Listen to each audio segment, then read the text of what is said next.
Next ஒரு blouse. இது வந்து போட் நெக்கு.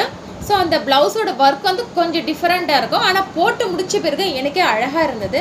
ஏன்னா ஃபஸ்ட் டைம் நான் இந்த ஒர்க் போட்டிருக்கேன். இதுதான் அது.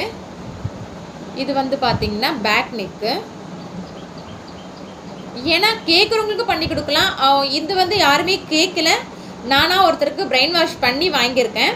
அது பொண்ணு சின்ன பொண்ணு தான். ஸோ அதனால் போடுங்க அக்கா, எனக்கு ஓகே அப்படின்ச்சு. இது வந்து பேக் நெக். பேக் நெக் அழகாக இருக்குங்களா? ஸோ இது வந்து பார்த்தீங்கன்னா ஃப்ரண்ட்டு. இது வந்து பார்த்தீங்கன்னா ஹேண்டு. என்னோட ஒர்க் எல்லாமே நான் ஜூமில் தான் காட்டுவேன். எதுவுமே வந்து நான் இப்படி லாங்கில் வச்சு நான் காட்டுறதே கிடையாது. ஸோ வந்து இது எல்லாமே ஜூமில் தான் இருக்கும். ஸோ இதோட ப்ரைஸ் வந்து பார்த்தீங்கன்னா 1100. பிடிச்சிருக்கோங்க லைக் பண்ணுங்கள். வேணுன்றவங்க ஸ்க்ரீனில் நம்பர் கொடுக்குறேன், contact number. So order available இருக்குது. அண்ட் லைக் பண்ணுங்கள், ஃபாலோ பண்ணுங்கள், கமெண்ட் பண்ணுங்கள். Thank you friends.